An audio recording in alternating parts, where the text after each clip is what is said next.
Hello and welcome to Owning the Narrative. I am Bulow. The show will feature the top news of the week, complete with my observations, and even a little bit of sarcasm thrown in. The top news stories will be taken from my morning news briefings that I write on the Rick Bulow New Media blog every weekday morning. If you go on to like what you see, smash that thumbs up button. And now, let's go right into the news. One of the main issues from the 2020 election was that of court packing. Some people think that court packing is stacking the court to favor an ideology. For example, with Trump's 3 confirmations during his term, the court is 6-3, 6 Republicans, 3 Democrats. But that's not what court packing means. What court packing means is adding a lot more to the court. That's what Franklin Delano Roosevelt tried to do back during the 1930s with during the Great Depression, so he can get his New Deal in. And like I said, it's a highly debated issue and one that basically dominated the 2020 presidential election.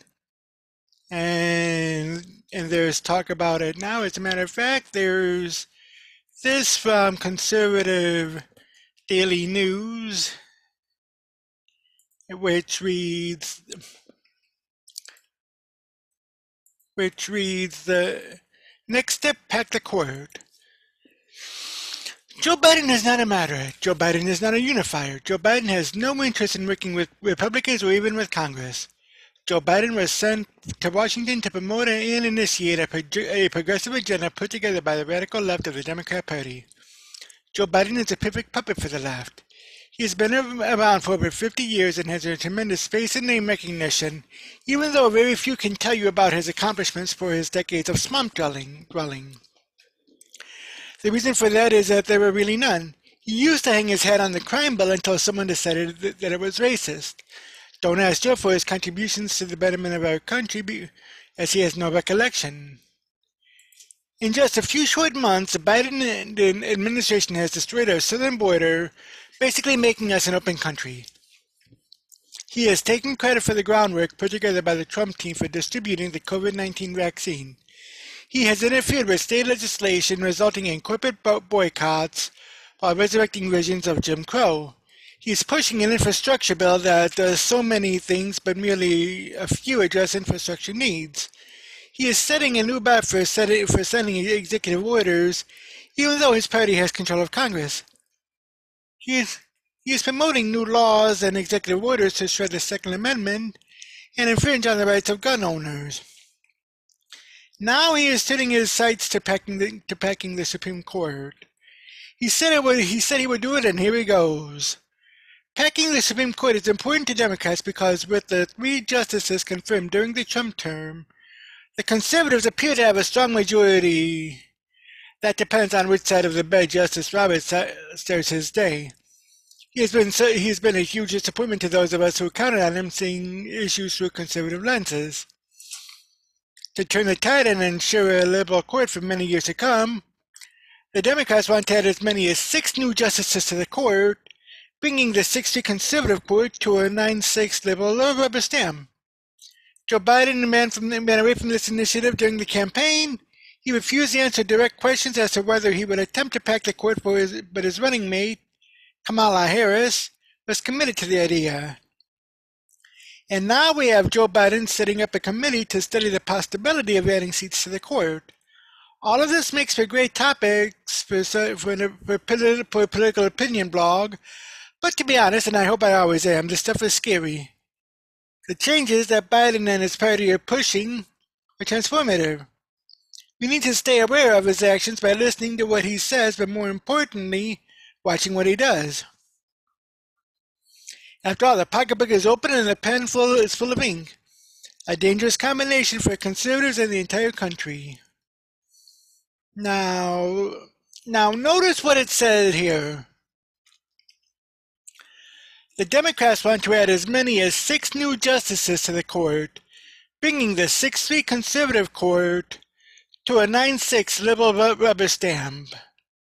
Like I said earlier, that is what Franklin Delano Roosevelt tried to do back during the 1930s. I forget what it was at the time, but he wanted a liberal court, and I think tradition said that there were only 9 justices, so like I said, people think that packing the court means stacking it one way or another, but that's not true. Packing it means adding more justices to the Supreme Court. And that's something that former Senator Harry Reid had said that Biden needs to be careful with that. This coming from discern.com. That's DISRN.com.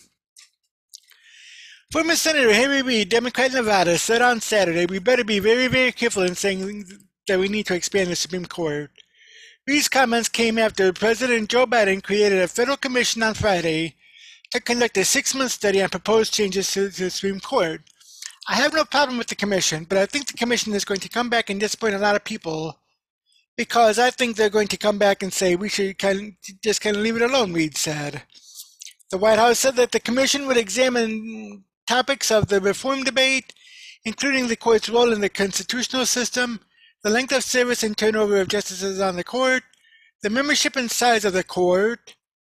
Note that, the membership and size of the court, and the court's case selection rules and practices.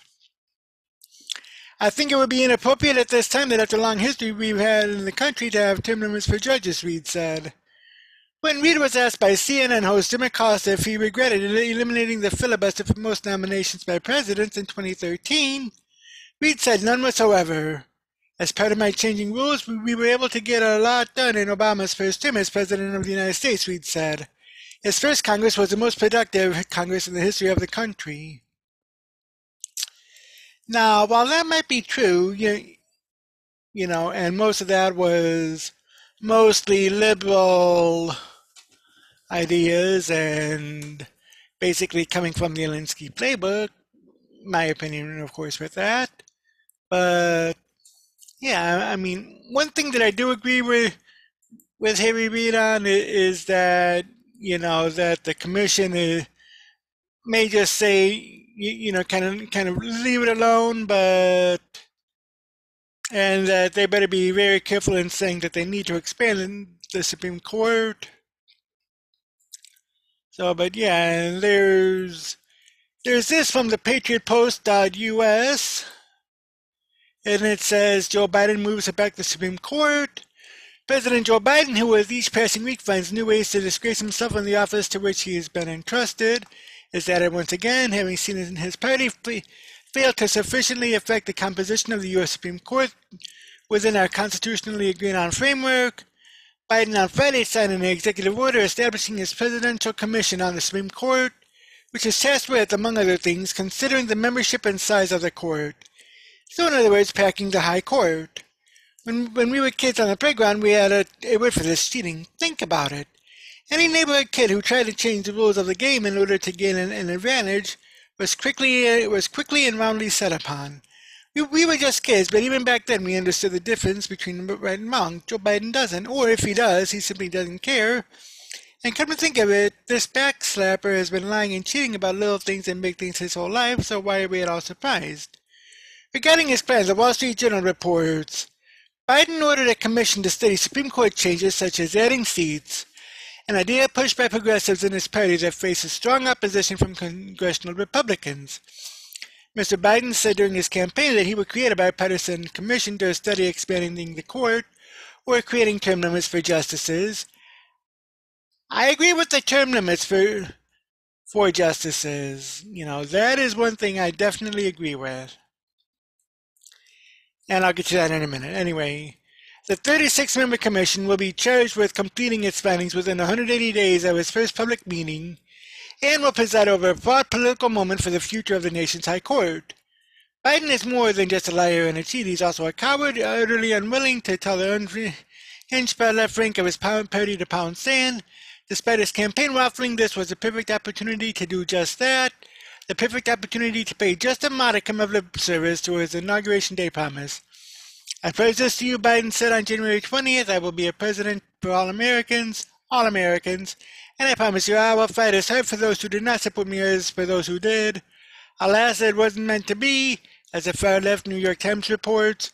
The president acted under pressure from activists pushing for more seats to alter the ideological balance of the court after President Donald J. Trump appointed 3 justices, including one to a seat that Republicans had blocked his predecessor, Barack Obama, from filling for almost a year. Now, the makeup of this 36-member bipartisan commission certainly won't be 1818, and its leadership is naturally leftist. But even if it were balanced, no self-respecting Republican or conservative should agree to be on that commission, though a few have. Agreeing to do so lends an air of legitimacy to it. But there's not a whiff of legitimacy to be found anywhere on a commission whose purpose is likely to make the case for packing the Supreme Court, or at the very least intimidating justices and judges to bow to progressive demands. In fact, leftist Justice Stephen Breyer acknowledged the problem. Those whose initial instincts may favor important structural change or other similar institutional changes, such as forms of court packing, shifting long and hard before they embody these changes in law, he said last week. There is currently a trust that the court is guided by legal principle, not politics, but he warned, structural alteration motivated by the perception of political influence can only feed the latter perception, further eroding that trust. If President Unity asks, we should tell him what he failed to tell the hard leftists who put him up to this. Pound sand, Joe, pound sand. And like I said, I mean, pay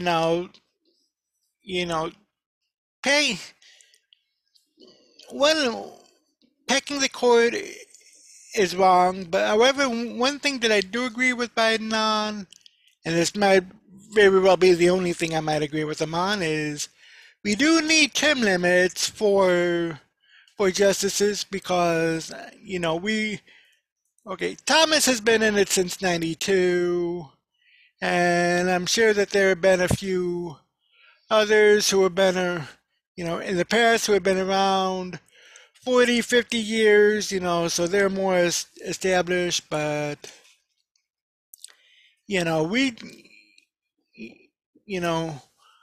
just like in the House and the Senate, we need a fresh rotation of people coming in, which is why I support term limits for Congress. We need term limits for the Supreme Court as well, especially those who have been in it for 30 years. As a matter of fact, Mark Levin, in his book, The Liberty Amendments, had even written about it. And now this book was written back in 2013, but he had written in it that the lengths of terms for the Congress. Now, keep in mind, this was pre Donald Trump. Justice Scalia and Justice Kennedy were 77 years old. Thomas is 65. Those are the top. Those would have been the first class. This would have been the first class of justices. Scalia, Kennedy, Thomas, Ginsburg, Breyer, Roberts, Alito, Sotomayor, and Kagan would be the last 3, or rather the last 4. So, but yeah, you had, and that was if this were applied right now, but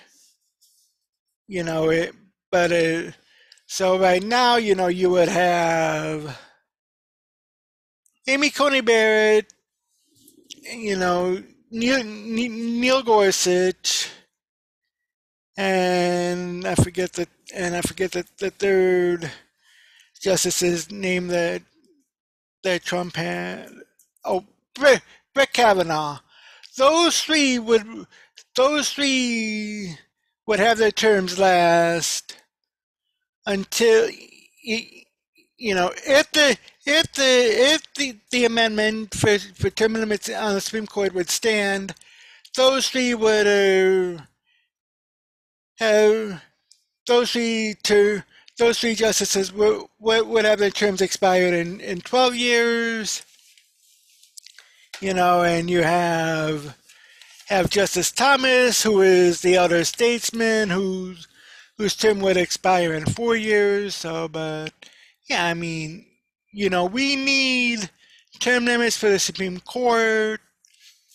I say probably probably 16 years at the most. Once everything is paid out, and the nine that are there now have been rotated out. So, but yeah, 16 years for Supreme Court justice, and yeah, that's my take. Let me know yours below. And there's one more article. This from Arkansas Online, and the title is Biden sends commission to study high court changes. President Joe Biden on Friday ordered a 180 day of adding seats to the U.S. Supreme Court, making good on the campaign promise to establish a bipartisan commission to establish or to examine the subjects of expanding the court or setting term limits for justices. The president acted under pressure from activists pushing for more seats to alter the ideological balance of the court.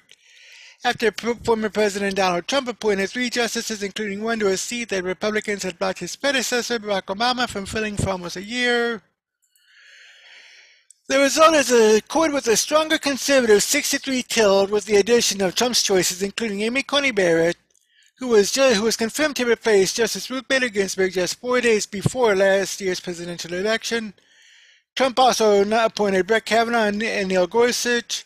But while Biden, a former chairman of the Senate Judiciary Committee, has asserted that the system of judicial nominations is getting out of whack, he has declined to say whether he supports altering the size of the court or making other changes like imposing term limits to the current system of lifetime appointments.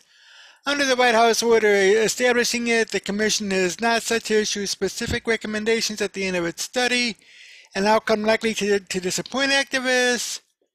In his executive order Friday, the president created a 36-member commission that will examine the history of the court, past changes to the process of nominating justices, and the potential consequences to altering the size of the nation's highest court.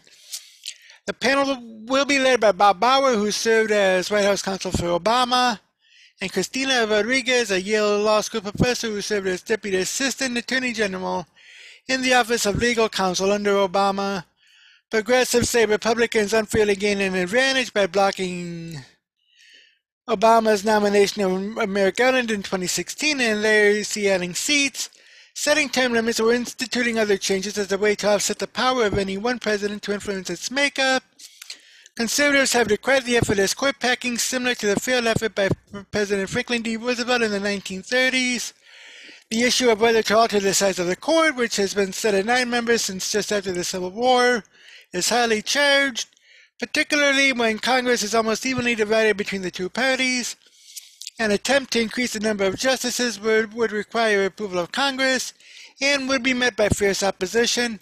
However, there is growing recognition that the Supreme Court poses a danger to the health and well-being of the nation and even to democracy itself, said Aaron Belkin, director of the group Take Back the Court.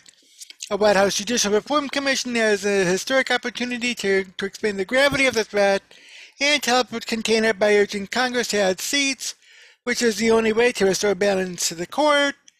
The panel of scholars, lawyers, political scientists, and former judges will produce a research paper designed to be an authoritative analysis of the issue. The goal, the people said, is not to settle on an answer, but to provide Biden, members of Congress, and the public an evaluation of the risks and benefits of making changes. The White House said the commission would examine the genesis of the reform debate and the court's role in the constitutional system, the length of service and turnover of justices on the court, the membership and size of the court, and the court's case selection rules and practices. The commission's members include liberal scholars like Lawrence Tribe, a professor emeritus at Harvard Law School, and a leading progressive voice in the legal community, and Caroline Frederickson, former president of the American Constitution Society. But progressives may balk at some of the conservative members of the commission. They include Jack Goldsmith, a Harvard Law School professor who was a top Justice Department official under former President George W. Bush, Adam White, a resident scholar at the American Enterprise Institute, and a professor of George Mason University's Antonin Scalia Law School, and Keith Whittington, a professor of politics at Princeton University, who takes an originalist view of the Constitution. So it'll be interesting to see just what this commission comes up with. It'll also be interesting to gauge the public's view. And right now, I'd like to get your take on it. Comment down below what do you think about the commission. Also, what do you think about the Supreme Court? Do you think that we need to add more seats to it? Do you think we need to keep it as is? Do you think we need term limits on the Supreme Court? And I'll see you in the next video. President Joe Biden was inaugurated 3 months ago, and in 2 years from today, we will be starting the 2024 election cycle. And there is one person who had made some sort of announcement as to whether she will run. This coming from my good friends over at townhall.com. Nikki Haley makes an announcement about her presidential prospects. Former United Nations Ambassador Nikki Haley made an announcement about her potential presidential run during an appearance in South Carolina on Monday.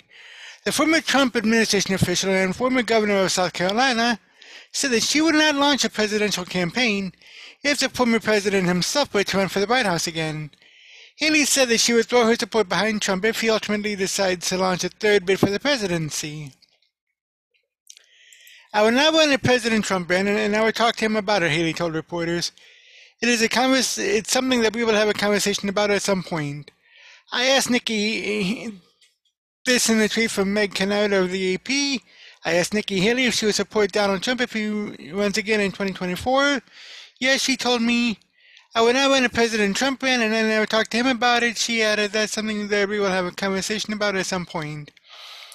Haley joined GOP criticism of Trump's role in the events of January 6, but maintained that the two have a great working relationship. I appreciated the way he let me do my job, she said of the former president.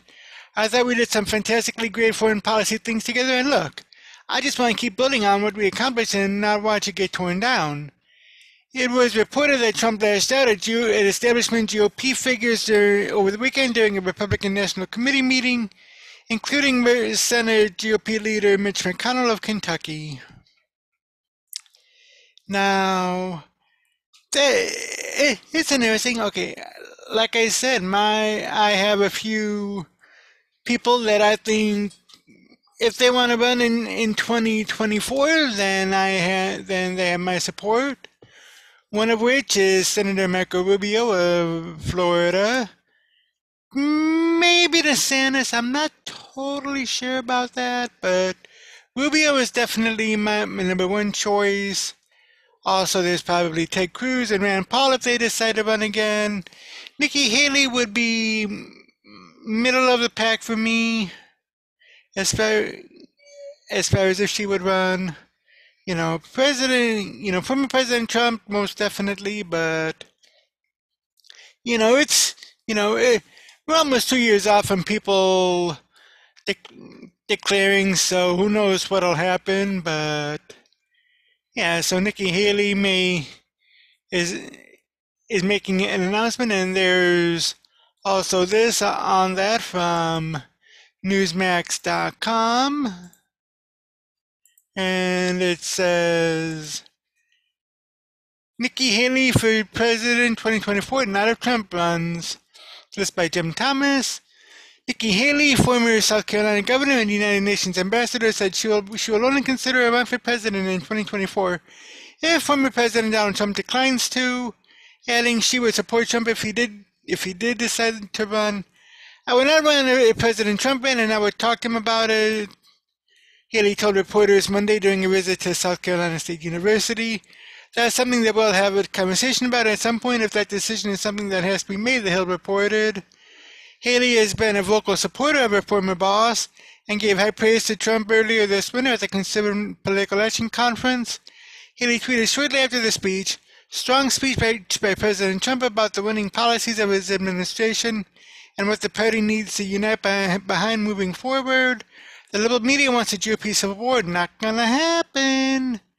Haley served in the Trump administration as U.S. ambassador to the United Nations from 2017 to 2018. When asked if she would support Trump if he runs again, Haley responded yes.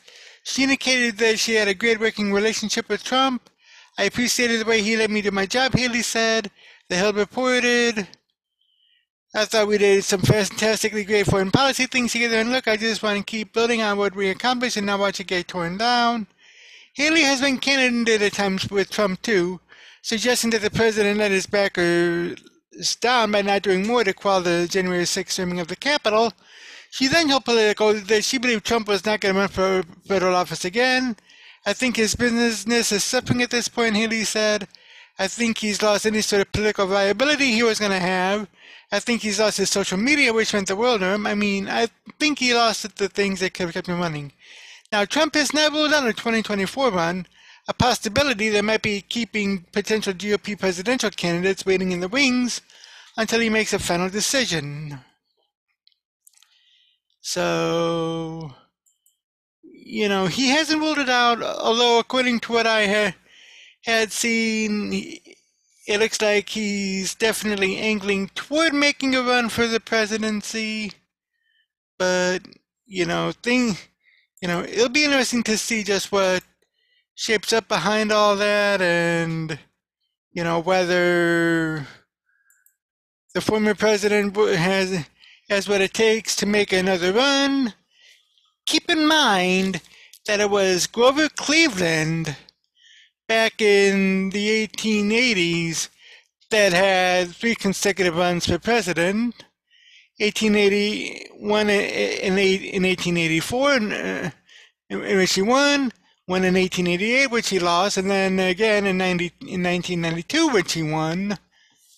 So it'll be interesting to see if Trump will pull that off. But the Hill has more about it. So let's go right there. This is from the Hill. Nikki Haley says she will not run for president if Trump runs for president in 2024. Former ambassador to the United Nations, Nikki Haley, said on Monday that she would not mount a bid for the White House in 2024 should former President Donald Trump decide to run again. I would not run if President Trump ran, and I would talk to him about it, Haley told the Associated Press at a press conference. That's something that we'll have a conversation about at some point if that decision is something that has to be made. Haley, a former South Carolina governor and prospective candidate for the GOP's 2024 presidential nomination, said that she would support Trump if he makes another run for the White House. But she also acknowledged that it had been quite some time since she spoke with the former president.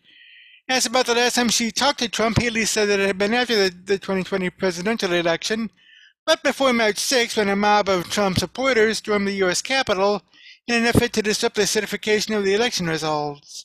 Still, she said she had a great working relationship with Trump during her nearly 2-year tenure as his top envoy to the UN. I appreciated the way he let me do my job, she said. I thought we did some fantastically great foreign policy things together, and look, I just want to keep building on what we accomplished, and now watch it get torn down. There's still an undeniable tension between Trump and Haley. In an interview with Politico in the weeks after the January 6 riots at the Capitol, Haley delivered a scathing assessment of the former president, saying that it had been a mistake for Republicans to listen to him and predicting that he would find himself further and further isolated in the coming months and years. Now, in that same interview, she offered a clear assessment of his political future. He's not going to run for federal office again. But nearly 3 months removed from the end of his first and only term in the White House, Trump has continued to privately toy with the notion of a 2024 presidential comeback campaign, a reality that has frozen other potential GOP presidential candidates in their tracks as they wait to see what he decides. Now, Haley isn't the only Trump administration alum eyeing a potential White House bid in 2024. Trump's former Secretary of State, Mike Pompeo, has been making rounds in Iowa and New Hampshire, the first 2 states to vote in presidential primaries.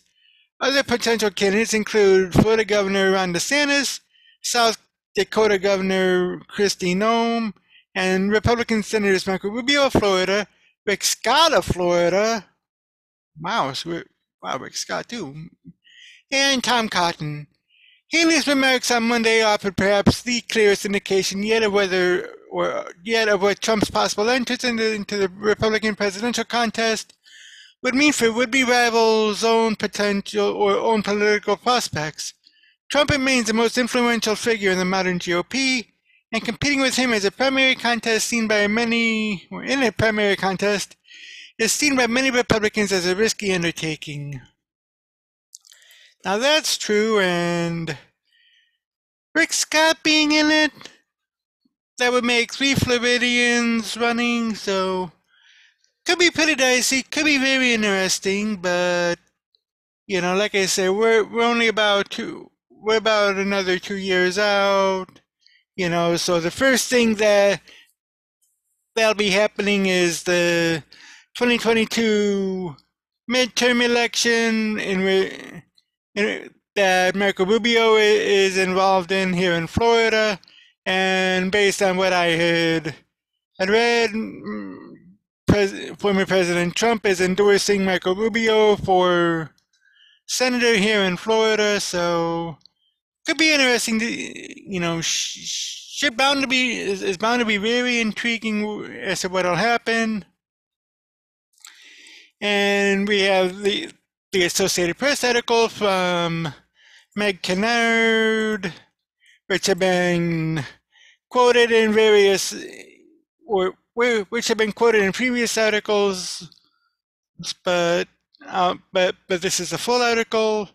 Haley says she'll back Trump and stand on if he runs in 2024. Former UN ambassador and South Carolina Governor Nikki Haley, often mentioned as a possible 2024 GOP presidential contender, said Monday that she would not seek her party's nomination if former President Donald Trump opts to run a second time. Yes, said Haley when asked if she would support a second bid by Trump, in whose cabinet she served for the first half of his administration.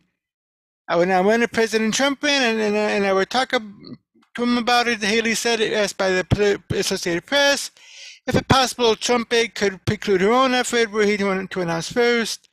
Well, that's something that we'll have a conversation about at some point, if that decision is something that has to be made. Haley spoke Monday after touring the campus of South Carolina State University, a historically black college and university in Orangeburg, where current President James E. Clark showed her campus improvements, including a revamped student center and state-of-the-art cancer research and cybersecurity facilities. The visit was one of Haley's first public events in months in her home state, since her 2016 resignation as South Carolina governor to join Trump's cabinet. Haley has maintained a delicate balancing act among Republicans who have in some ways been sharply split on the now former president.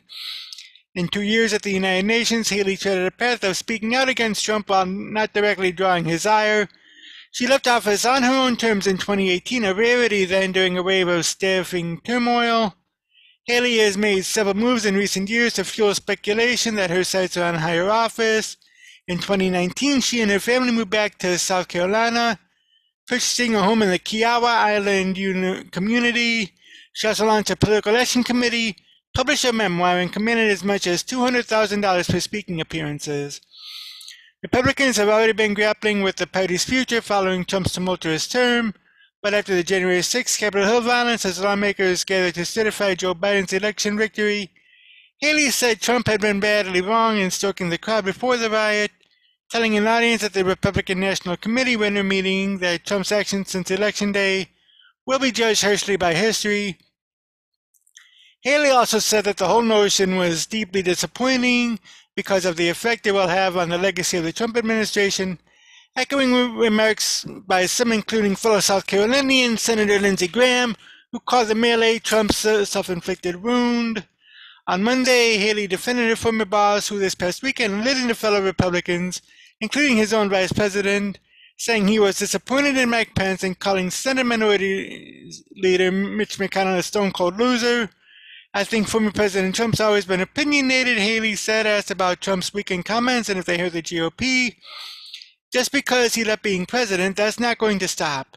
But I think what he also talked about were all the successes that he had in the administration. And I think that's what Republicans are uniting on. Every day Biden and Kamala Harris are in office unites the Republicans. The outing was Haley's first public event in her home state in months. It comes just 2 weeks before Pence, who is among those mentioned as a possible 2024 candidate, is set to visit South Carolina for his first public speech, a gathering with the conservative Christian nonprofit group. Now, former President Pence is also slated to throw his hat in the ring, so, you know, whether Trump gets in or rather, whether Trump announces it or not is going to be rather interesting. Also going to be interesting to find out just who will sign up to, or who will toss their hats into the ring to challenge him. Leave a comment below who you support in the 2024 presidential primary. Also, let me know who you think will run, who you think won't run. And I'll see you in the next video. It's official. President Joe Biden is set to address a joint session of Congress on April 28th. Now, this is not a State of the Union address, which is normally delivered during the second year of the president. This is a joint session of Congress, so I have a few articles on it. This one from thehill.com, and it says Biden to address Congress on April 28. It says President Biden on Tuesday is slated to address a joint session of Congress on April 28, roughly 100 days after he took office. Speaker Nancy Pelosi, Democrat California, invited Biden to make the address in a letter released publicly earlier that day. The president has accepted the information, a White House official confirmed late Tuesday night. Nearly 100 days ago, when you took the oath of office, you pledged in the spirit of great hope that help is on the way. Now, because of your historic and transformative leadership, help is here, Pelosi wrote in the letter. In that spirit, I'm meeting to invite you to address a joint session of Congress on Wednesday, April 28, to share your vision for addressing the challenges and opportunities of this historic moment, Pelosi added. Newly inaugurated presidents typically make their first address to Congress within weeks of taking office, so Biden had so far not done so due to the COVID-19 pandemic. But with most lawmakers and a growing number of staff now vaccinated, it's a sign that congressional leaders feel more confident in gathering large groups in the House chamber. Still, Biden's first appearance before Congress as president won't look like typical joint sessions of the past. Numerous pandemic health precautions will remain in place, according to a Capitol official involved in the planning. There will be a limited number of House members and senators in the chamber. Some lawmakers will also be seated in the galleries overlooking the House floor to allow for additional social distancing. Lawmakers further won't be allowed to invite guests to the address, given that the visitors' galleries are still closed to the public due to the pandemic. The invitation comes after Biden secured his top legislative priority, a $1.9 trillion COVID-19 relief package. He is now in the midst of trying to advance an infrastructure proposal, which is expected to receive action in Congress this summer. The president met with bipartisan lawmakers from both chambers on Monday to discuss his infrastructure proposal. The White House has said that it hopes to see progress on the package by Memorial Day, but it remains unclear whether, if any, Republicans will ultimately support the plan. Other priorities Biden may outline to Congress include passage of voting rights legislation and gun law reforms in the wake of several recent mass shootings. And of course, there's also this from FoxNews.com on the same topic. Biden will to address joint session of Congress on April 28. It will make the first time he has addressed Congress in person since becoming president. And it says, hold on a minute. And it says President Biden will address the joint session of Congress for the first time on April 28. House Speaker Nancy Pelosi issued a formal invitation for Biden to speak on Tuesday. The speech is scheduled to occur 98 days into Biden's first term in office. Nearly 100 days ago, when you took the oath of office, you pledged in the spirit of great hope that help is on the way. Pelosi in the letter, it was said in the letter. Now, because of your historic and transformative leadership, help is here. In that spirit, I'm writing to invite you to address the joint session of Congress on Wednesday, April 28, to share your vision for addressing the challenges and opportunities of this historic moment, she added. The White House has yet to formally respond to the invitation, though it can be assumed the date was agreed upon mutually with Democrat leaders. Biden's first speech to Congress will occur later in his first term than those of his presidential predecessors. Former President Barack Obama delivered his first speech to a joint session of Congress on February 24, 2009. Former President Donald Trump delivered his on February 28, 2017. Dating back to the Reagan administration, every president before Biden has delivered his first speech to Congress within his first 40 days in office. For presidents in the recent past, the speeches have been roughly 1 hour in length. Former President Bill Clinton spoke for 1 hour and 5 minutes, while George H.W. Bush spoke for just 48 minutes. Biden's first speech in Congress, to Congress, is not considered a State of the Union address. Those addresses are required under the Constitution, and the first is usually scheduled about 1 year into a president's term. Critics have accused the White House of limiting Biden's public appearances since he entered the Oval Office. The president held his first formal press conference on March 25th, roughly 2 months after his inauguration. Biden will speak to his administration, or as his administration attempts to garner congressional support for a $2.25 trillion spending package. The plan includes physical infrastructure projects such as upgrades for roads and bridges, as well as funding for Biden-backed policy initiatives such as enhanced job training and caregiving for elderly and disabled Americans. The president held an Oval Office meeting with the bipartisan support of lawmakers on Monday. To discuss the plan, Biden has publicly signaled a desire for bipartisan agreement, though Democrat leaders are said to be considering the implementation of special budget reconciliation rules to pass the bill with a majority vote if talks fail. And that's that, but yeah, so, I mean, I might take a listen to it here in drips and drabs. However, one thing that I'm definitely going to do is read up on it in my news briefing on April 29 and let people and give my take on it in the weekend review video for that day. And there's a little more on this from the Associated Press. It says Biden to address joint session of Congress on April 28. President Joe Biden will address a joint session of Congress for the first time on April 28.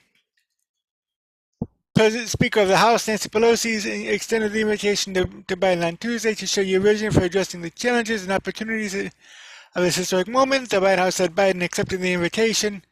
The speech will come just before Biden's 100th day in office and will provide him an opportunity to update the American public on his progress toward fulfilling his promises. It will also give him a chance to make the case for a $2.3 trillion infrastructure package that he unveiled earlier this month, which the House is aiming to pass by the 4th of July. Now, traditionally, all members of Congress and guests gather for a joint session of the House, the larger of the two chambers. However, the address is to look different this year due to the coronavirus pandemic. Social distancing restrictions have been in place since the pandemic. They require House lawmakers to conduct floor votes and other business in smaller groups rather than convening hundreds in the chamber at once. Masks are required in the public visitors galleries, usually filled for such an event, have been closed throughout most of the pandemic. Details on the Capitol's preparation for the event were not immediately available. Presidents don't deliver a State of the Union address to Congress until their second year in office. And there's this from the USA. Today, Biden's set to give first formal address to Congress just before he marks 100 days in office. President Joe Biden is set to deliver his first address to a joint session of Congress on Wednesday, April 28, just before he marks his 100th day in office. Biden accepted an invitation Tuesday night from House Speaker Nancy Pelosi to address a joint session on that date, the White House confirmed. The speech will allow Biden to claim progress during his first 100 days, a benchmark historically for the presidency. A time for Biden's speech has not been announced. In a brief letter to the president, Pelosi asked Biden to share your vision for addressing the challenges and opportunities of this historic moment. Now, typically, all senators and House members of both parties, as well as Supreme Court justices, pack the House chamber for State of the Union and joint session presidential speeches, which fulfill a constitutional requirement, but fewer attendees are expected this year because of the coronavirus precautions. White House Press Secretary Jen Psaki said that the White House is working with Pelosi's office on logistics and security measures, and the Speaker will decide who is invited and how many people can attend. Psaki said the president has been eager to address a joint session of Congress since he entered office. She said Biden will use a speech to highlight his efforts to help to back the economy, fight the COVID-19 pandemic, and allow and address global challenges.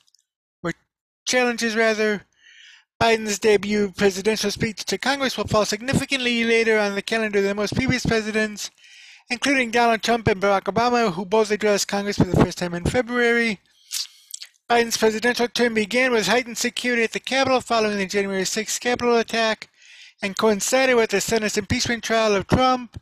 Democrats in Congress spent the next several weeks working to pass Biden's COVID-19 relief bill. Since its passage, Biden has put forward a $2.25 trillion jobs and infrastructure proposal called the American Jobs Plan that Congress is expected to take up in the coming weeks. And there's that. So, like I said earlier, it'll be interesting to see just what'll happen and what Biden has to say. I myself will be keeping tabs on it, most definitely in my week in review, or rather in my morning news briefing blog on Thursday, April 29, as well as in my week in review video for the week of May 1st. So definitely tune in to that. Let me know in the comments below if you're looking forward to Biden's joint session of or address before the joint session of Congress. What do you expect will happen? What do you want him to say? And I'll see you in the next video.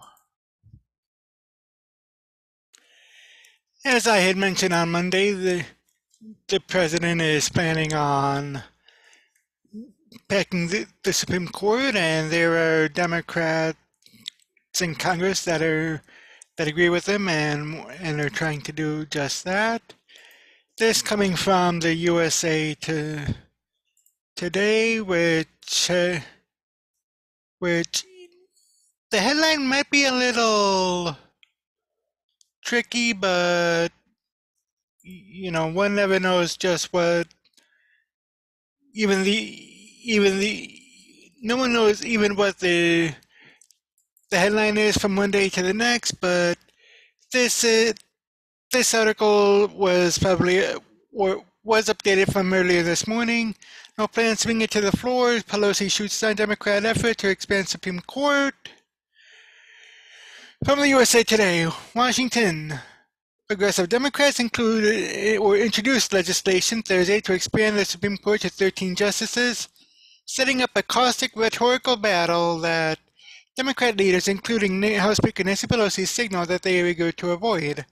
Now, though the idea of expanding the nation's highest court is drawing sharp criticism from Senate Republicans and has been largely dismissed by President Joe Biden, progressives are pushing the idea as a way to blunt the impact of President Donald Trump's 3 nominations to a court where conservatives now hold a 6-3 edge. But even before the lawmakers formally unveiled the bill, House Speaker Nancy Pelosi said Thursday she had no intention of bringing it to the floor. The introduction came days after Biden created a 36-member commission to study potential structural changes to the Supreme Court. The president promised that commission during the campaign to head off pressure from the left, as Trump and Senate Republicans rushed to confirm Associate Justice Amy Coney Barrett last year. The court is out of balance and it needs to be fixed, Democrat Senator Ed Markey of Massachusetts said outside the Supreme Court on Thursday. Too many Americans have lost faith in the court as a neutral arbiter of the most important constitutional and legal questions that arise in our judicial system. Pelosi told reporters Thursday that the idea should be considered, and she applauded the president's commission for doing just that, but she threw cold water on the bill itself. I think it's an idea that should be considered, and I think the president's taking the right approach to have a commission to study such a thing, she said. I have no plans to bring it to the floor. Progressive lawmakers and activists say adding seats to the court, which has been set at 9 since 1869, is the only way to curtail the conservative majority. But the legislation to expand the Supreme Court will face an uphill battle on Capitol Hill, not only because of Republican opposition, but also because of Biden's own position on the issue. After hedging for weeks during the campaign about whether he supported expanding the court, Biden said in October that he was not a fan of court packing. His commission announced Friday is not required to develop specific recommendations, will explore options beyond adding to the court, and has a 6-month deadline to complete its work. Conservatives nevertheless blamed the White House for the bill's introduction. Carrie Severino, president of the Conservative Judicial Crisis Network, slammed left-wing dark money groups for pushing the issue and accused Biden of changing his tune.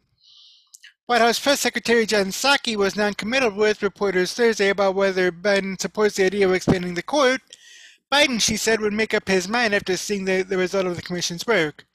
He's going to wait for that to play out and wait to read that report, she said. The bill was introduced by several Democrat members of the House judiciary system, including its chairman, Representative Jerry Nadler of New York, as well as Representatives Mondale Jones of New York, and Hank Johnson of Georgia. Nadler dismissed concerns about over the legislation's future in the House and said Pelosi is a very good judge of events, and as the court hands down decisions on critical issues, Pelosi and others will come along. But the idea quickly divided Democrats as much as it drew scorn from Republicans. The Senate minority was Senate Democrat Rep. Dick Durbin told reporters that he thinks this commission of Biden's is the right move and called the movement on the issue historic. However, he was not immediately sold on the legislation to expand the court. The debate is wrapped up, he said, in Senate Republican leader Mitch McConnell's decision to delay consideration of President Barack Obama's nominee to the court in 2016, Merrick Garland, but rushed through Trump's pick Barrett 4 years later. I wasn't happy with that, and I've said so. I want to make sure that our response to that is reasonable, he said, adding that he wasn't sure whether the bill would get a vote in the Senate Judiciary Committee, which he chairs. Markey addressed Biden's commission and said lawmakers are beginning the process of introducing the legislation, so the debate on this issue begins. Biden is operating on a separate track and we await his commission, but we don't wait for the introduction of the solution, the Massachusetts senator continued. Jones said he appreciates the president's understanding of the urgency of this, but called it interesting that there is no instruction to put forth recommendations. The damage has already been done. We don't need a commission to tell us that we need to restore balance to the court, he continued. McConnell spoke out against the plan Thursday on the Senate floor. He said the proposal is an example of court packing that represents a direct attack on the judicial branch, adding responsible people across the political spectrum have a duty to denounce this. The justices themselves, including those appointed by Democrat presidents, have also pushed back on the idea. Associate Justice Stephen Breyer said last week that such an alteration would undermine confidence in the court's decisions, weakening its hard-won power to act as a check on presidents of both parties and Congress. Though Democrats hold a majority in the House, it is a slim one. Representative Julia Letlow was sworn in Wednesday as Louisiana's first Republican Congresswoman, resulting in the Democrats' margin shrinking to 218 to 212. That means the majority can afford no more than 2 defections and party line votes. In the Senate, Democrats would need every senator from their side of the aisle and the 2 independents that caucus with them, plus 10 Republicans to vote in favor of the legislation in order for it to pass through the chamber and make its way to Biden's desk. The number of justices is set by federal statute, not the Constitution, and it has changed several times in the nation's history. Congress grew the court to 10 justices during the Civil War to ensure a majority for the Union policies, cut the nation's highest bench to 7 to deny President Andrew Johnson nominations, and ratcheted it up to 9 to give President Ulysses S. Grant majority support on the court for his monetary policies. But the idea of expanding the court has not gained substantive traction since President Franklin Delano Roosevelt attempted it in his second term. The idea failed and divided Democrats, but some scholars believe it pushed the court toward being more receptive to Roosevelt's policies. I'll get into what Roosevelt had said on the topic more a little later in this video, but yeah, so I mean, it's interesting. I mean, okay, like I had said Monday, some of Biden's policy, so some of Biden's policies about the commission I do agree with, that being term limits for the judges. As a matter of fact, I am a part of the Convention of States project, which uses Article 5 of the Constitution to propose amendments to this current Constitution, and one of the 3 pillars is term limits on all members of Congress, plus any federal office holder. That includes the aforementioned judges. As a matter of fact, Mark Levin had mentioned something on that. I'll get to that probably in either in another weekend review video or in a separate video. But yeah, so then there's this from Legal Insurrection, and William A. Jacobson, who is a law professor, and he wrote on it. Report Democrats for preparing legislation to pack Supreme Court, adding 4 new justices. We have covered extensively with Democrat threats to pack the Supreme Court. Perhaps those plans were just idle threats, similar to the threats by Sheldon Whitehouse and Chuck Schumer, meant to intimidate the judges. While it appears Democrats may be serious in trying, The Intercept reports congressional Democrats plan to unveil legislation expanding the size of the Supreme Court on Thursday. According to 3 congressional sources familiar with the closely held measure, the bill would add 4 seats to the High Court, bringing the total to 13 from the current 9. The number of justices on the court has fluctuated widely throughout the course of the nation's history. Republicans currently hold 6 seats, while Democrats just hold 3 after the death of Justice Ruth Bader Ginsburg and the quick confirmation of a Justice Amy Coney Barrett. The bill is led by House Judiciary Committee Chair Jerry Nadler, Subcommittee Chair Hank Johnson, and Freshman Representative Mondaire Jones. In the Senate, the bill is being championed by Ed Markey of Massachusetts. The story is developing. We will follow the story as it develops. It is not clear that Democrats would be able to do this, as there are bound to be numerous defections in the Senate, maybe even the House, but the fact that Democrats are seriously considering it is shocking enough.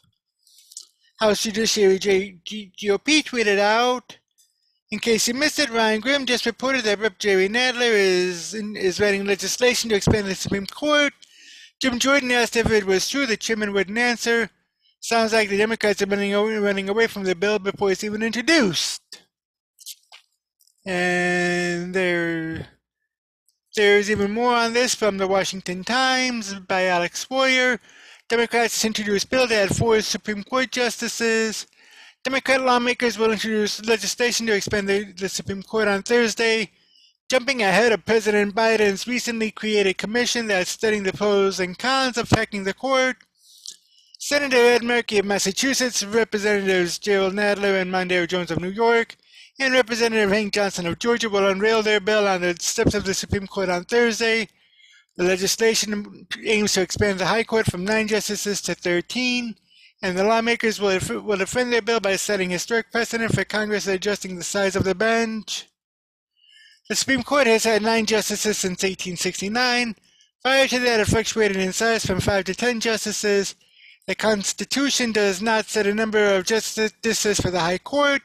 Mr. Biden's commission, created through an executive order last week, consists of 36 members and will examine the length of service and turnover of justices on the court, the membership and size of the court, and the court's case selection rules and practices according to the White House. They'll issue a report 180 days after the commission's first public meeting, which has not yet been announced, but progressive advocates have renewed calls to add justices to the bench in recent weeks, hoping a Democrat president can theoretically overturn the 6-3 majority of Republican-appointed justices into a 7-6 Democrat edge. Mr. Biden resisted the calls during his 2020 campaign to embrace expanding the number. Vice President Kamala Harris, though, supported the progressives' call during the Democrat presidential primary. Mike Davis, president of the conservative Article 3 Project, said lawmakers who are part of this effort should be ashamed of themselves. Democrats who have destroyed the independence and legitimacy of the High Court must be disavowed as political pariahs by every last one of their colleagues. Packing the Supreme Court would be a declaration of war that could not be undone. President Biden and Democrats in Congress should tread extremely carefully. Packing the Supreme Court is a red line they must not cross. If they actually love their country, they must stand out immediately, Mr. Davis said. Court watchers see the timing of Mr. Biden's executive order on the High Court is correlated with the outrage over recent comments by Justice Stephen G. Breyer, a Clinton appointee.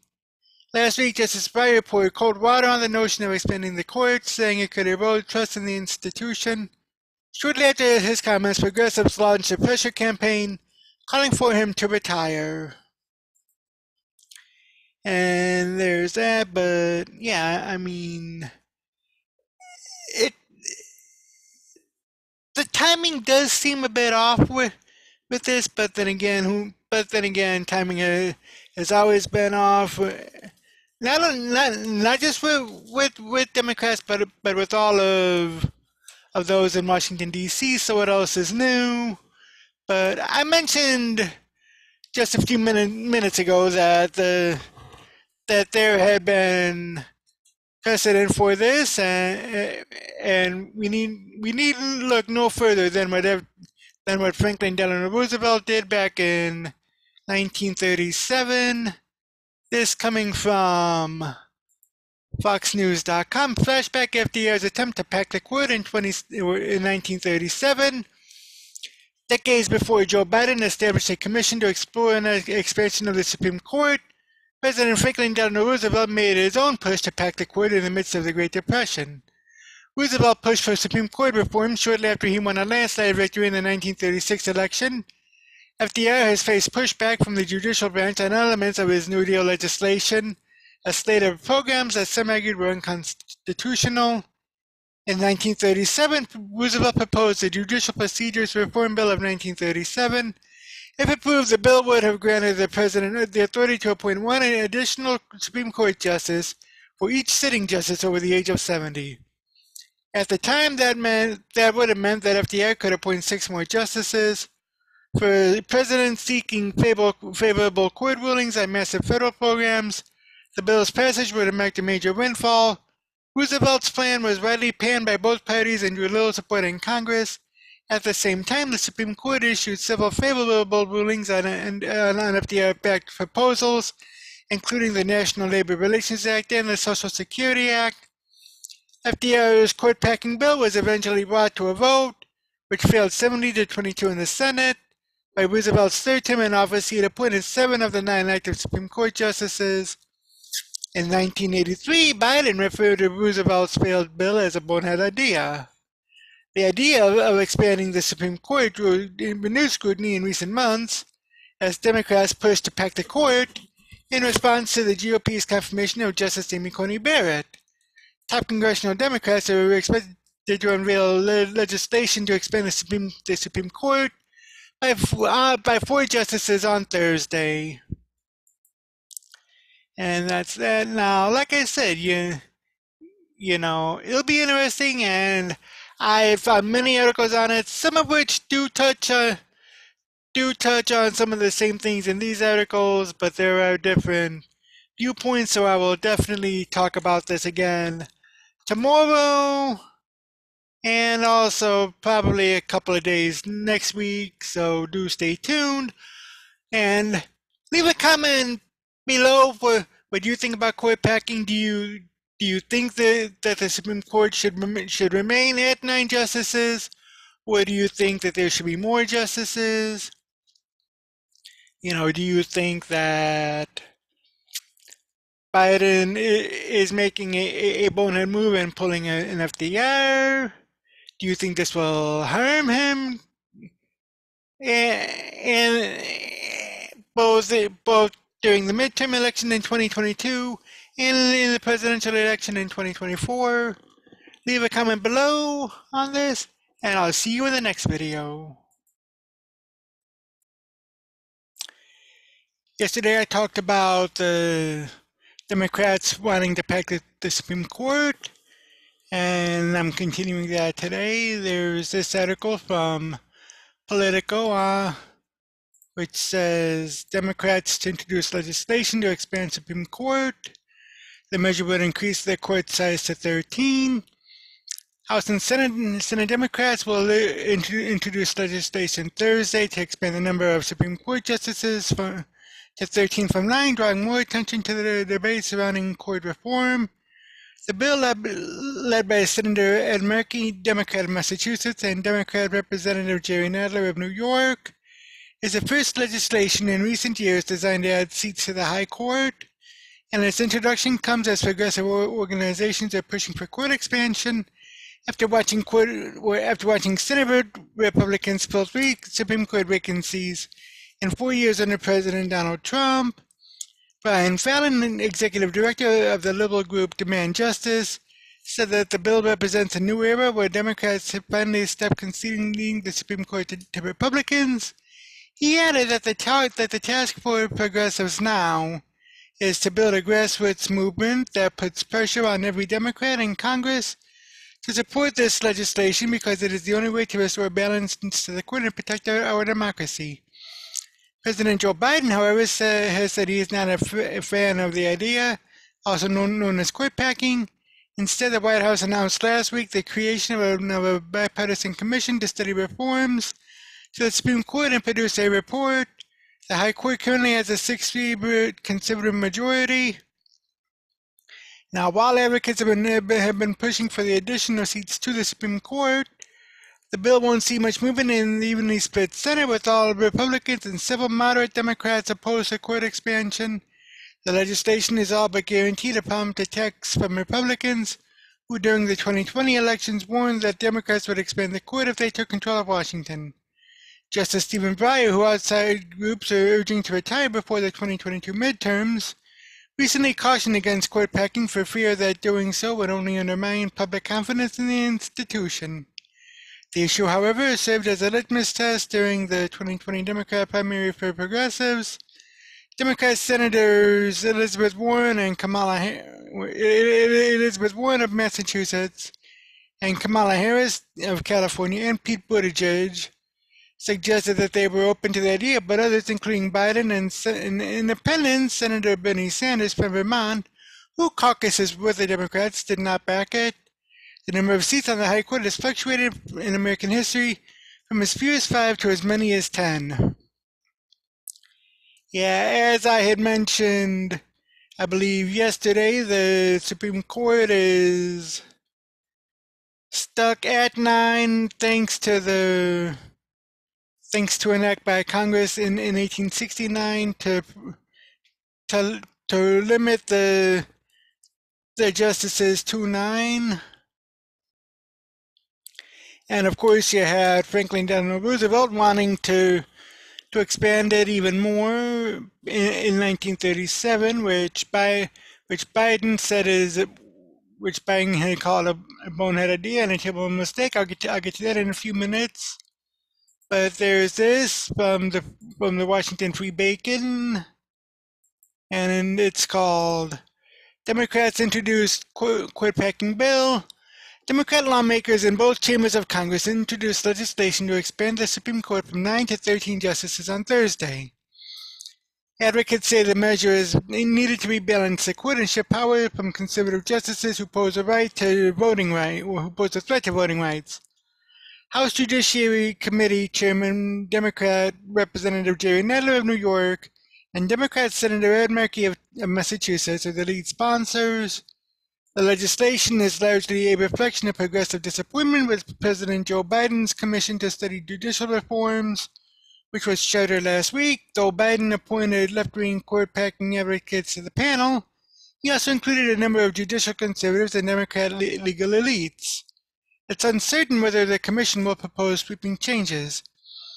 The bill's prospects are dim for the time being. House Speaker Nancy Pelosi of California said Thursday she does not support the bill and will not bring it to the floor. Senate Democrat Rep. Dick Durbin of Illinois, who chairs the Senate Judiciary Committee, also said he's not ready to sign on to a court-packing bill and wants to see what Biden's court commission suggests. Durbin said, however, that he shares progressive frustrations at the way Democrats at the way Republicans handle judicial confirmations. I want to make sure that my response to that is reasonable, fits into the cause of justice, Durbin told CNN. In response to unenthused Democratic leadership, their proposal is a potential target for the Senate. Filibuster advocates would have to shake loose at least 10 Republican votes to bring the bill to a vote. Congressional Republicans were united in announcing the bill. The Judicial Crisis Network, a conservative group, launched a national campaign condemning the proposal, backed by a $1 million ad buy.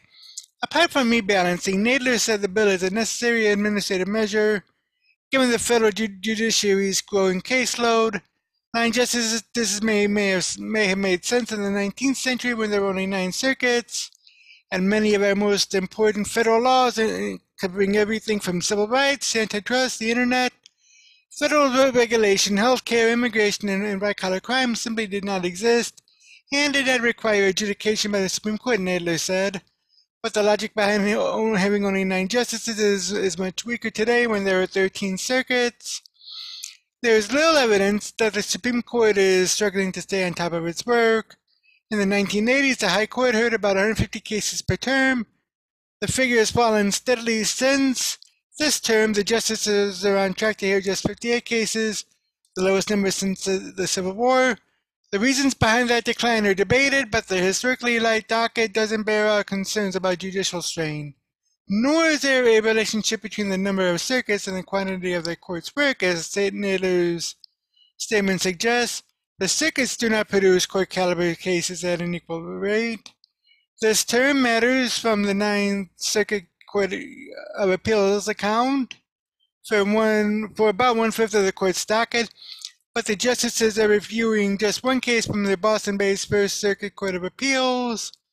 Though circuit-by-circuit differences hold term over term, Justice Stephen Breyer panned proposals to expand the court in a Harvard Law School speech earlier this month.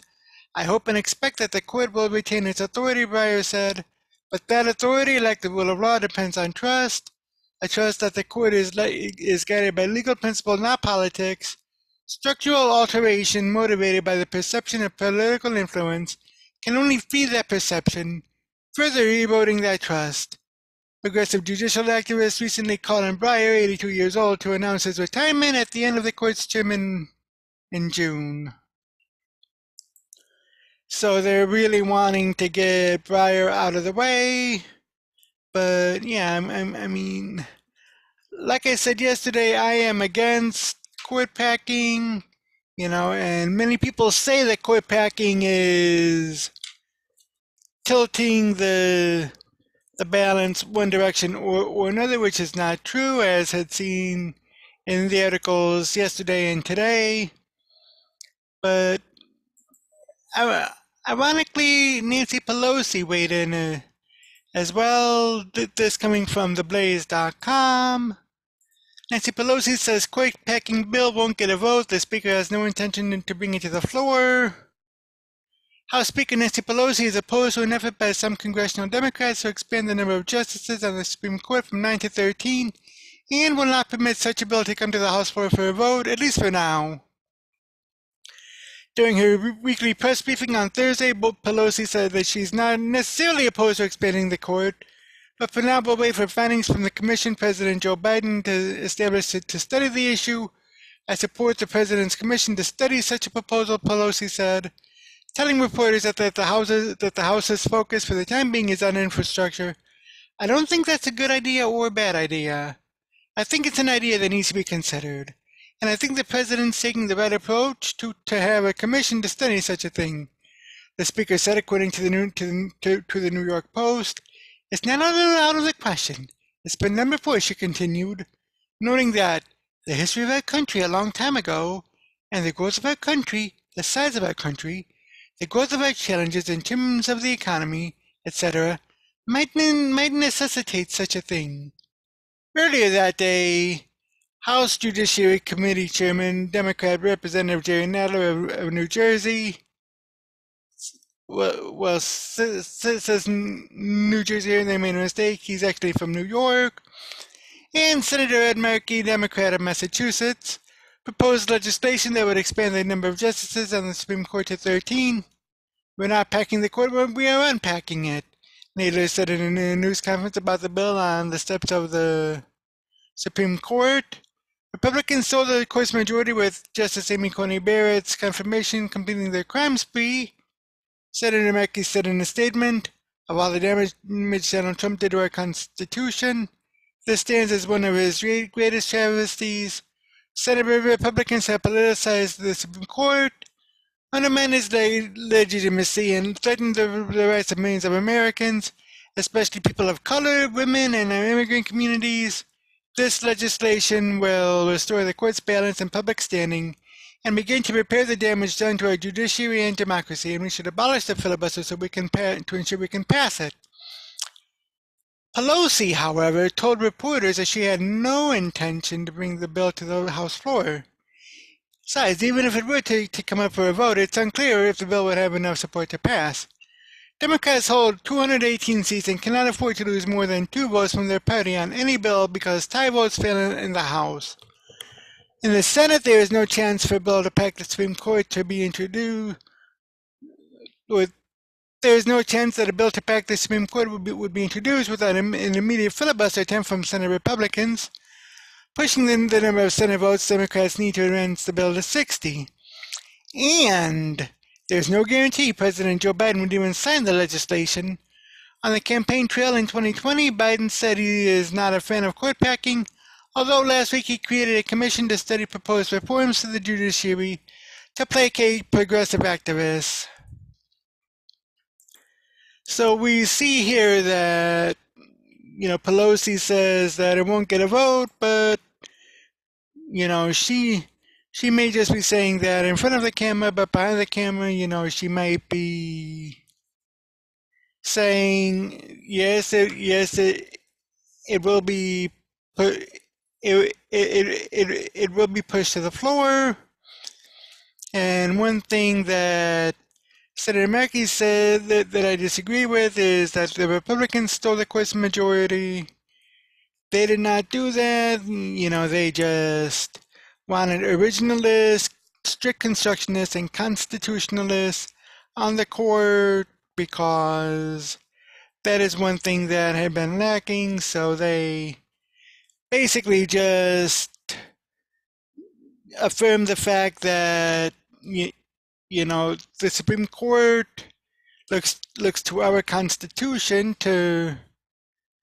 for guidance on any topics, but who knows about that, especially since, as I had brought out in previous videos,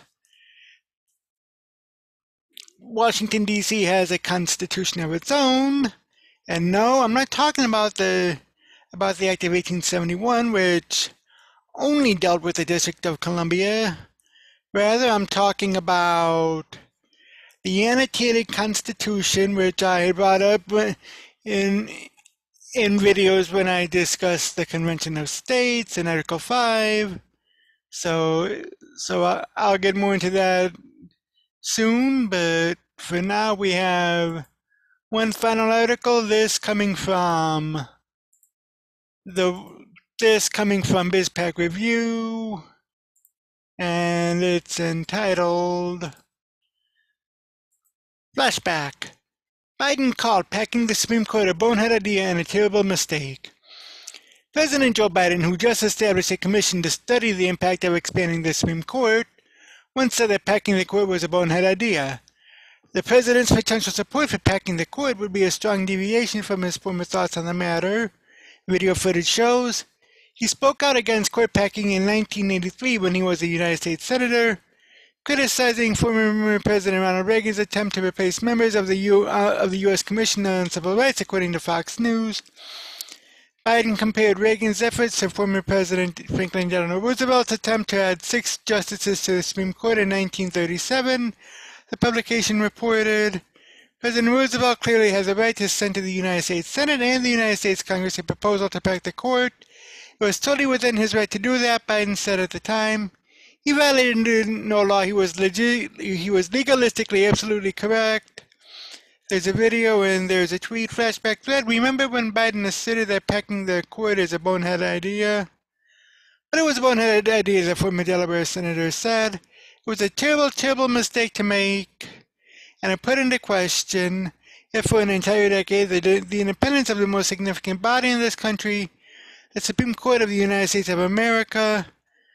Biden refused to address whether he would pack the court during the 2020 presidential campaign, insisting that he would not provide such an answer until at least 180 days into his presidency, and after he had received a recommendation from a bipartisan commission on changing the Supreme Court. If elected, what I'll do is I'll put together a national commission, a bipartisan commission, and I will ask them to, over 180 days, come back to me with recommendations as to how to reform the court system. It's not about court packing, he said in October. He added, there's a number of alternatives that go well beyond court packing. The Biden administration announced the establishment of a commission to study the impact of expanding the Supreme Court on April 9, and the White House did not immediately respond to a request from the Daily Caller News Foundation. And there's that. So, like I said, it'll be very interesting to see just what this commission has in store, and it'll also be interesting to see if Pelosi and Schumer will agree to that. But leave a comment below for what you think about court packing. Also, let me know what you think about what Biden had said in 1983 compared to now. And I'll see you in the next video. And that's going to do it for the news for this week. I am Rick Bulow. Again, if you like what you watch, please go ahead and hit the thumbs up button. Also subscribe and tell your friends, tell your neighbors, tell an enemy or two even. And I will be back next week. Until next time, peace.